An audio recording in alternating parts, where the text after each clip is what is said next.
I'll never forget the sound of that paper sliding across the dining table that night. It wasn't a bill.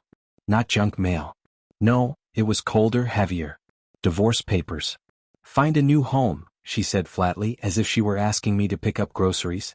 For a long moment, I just stared at her, eyes tracing the bold print on the front page. Dissolution of marriage. 10 years. 10 years of laughter, struggles, promises, and she was ending it like a business deal. No hesitation, no tears, not even a glance at me. My mind raced. Had I failed as a husband? Was I no longer enough? Why so sudden? And the part that cut deepest wasn't the papers. It was the way she said it. Detached. Rehearsed. That night, lying awake in the guest room she suggested I use until I moved out, I realized something was horribly off. This wasn't just about divorce. In the days that followed, I tried to make sense of it. Sure, things weren't perfect, but they hadn't been falling apart. Or so I thought. Slowly, my mind began noticing what I'd ignored. Her constant late-night smiles at her phone. Sudden overtime shifts, coming home fresh from a shower, makeup untouched. The way physical affection dwindled to almost nothing. I wanted desperately to believe I was imagining things, but her urgency for me to leave the house quietly, to move like a ghost, felt like a bad omen. The papers weren't just saying I want out. They said you don't belong here anymore. One evening, my gut pushed me to glance at her phone left on the kitchen counter. No password. She trusted me, and usually I didn't snoop. That night, a preview flashed across the screen, a heart emoji from a name I didn't know. I froze. My throat tightened.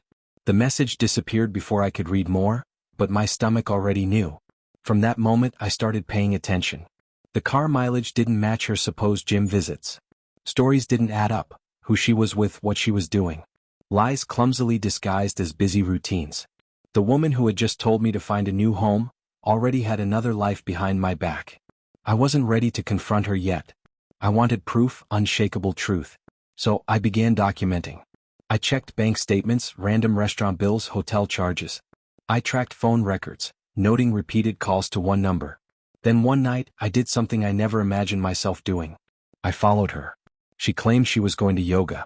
Instead, I watched her drive across town, pull into a house I didn't recognize. The front door opened. A man stepped out. She smiled wide, radiant, like she hadn't smiled at me in months. Then she fell into his arms. My chest caved in. Knuckles white on the steering wheel, the only tether I had left. Suspicion had become fact. Over the next week, I assembled my evidence. Screenshots of credit card charges, photos of late-night visits, text logs from her phone. When I finally dared to read the messages, their intimacy left no room for doubt. The worst blow came when I reread the divorce papers. The way she filed them suggested timing, leverage. She wanted me out fast so the house would appear vacant when she moved forward. Then I discovered the final insult. Her lover was planning to move in the moment I left. Our house, the one I had worked years to pay off, the one legally under my name, was about to be handed over. The betrayal ignited a cold rage. She wanted me gone. Fine, but it wouldn't be me standing on the curb. That night arrived like a scene from a nightmare.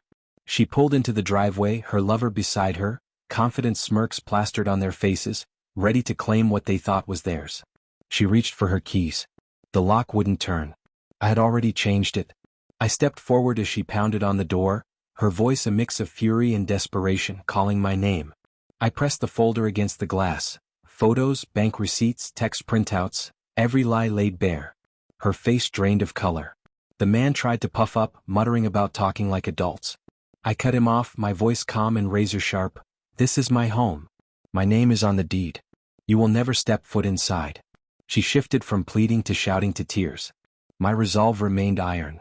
Years of humiliation compressed into one steady breath. For the first time, her control vanished. That scene on the porch fractured them beyond repair. Within days, the lover abandoned the fantasy. Her friends whispered, her family learned the truth after I refused to cover for her. She had wanted the world to see me as the unhinged husband she needed to escape, but evidence doesn't lie. Piece by piece, her reputation unraveled, and I didn't lift another finger. Standing alone in that house, the same house she told me to leave, I felt something unexpected. Not triumph, not gloating, but peace. Yes, she betrayed me. Yes, she tried to replace me. But in the end, she exiled herself. I locked the door that night, not just against her and her lover, but against every lie, every false smile, every cruel dismissal. She said, "Find a new home." So I did. Right here in the silence she left behind. This time it was truly mine.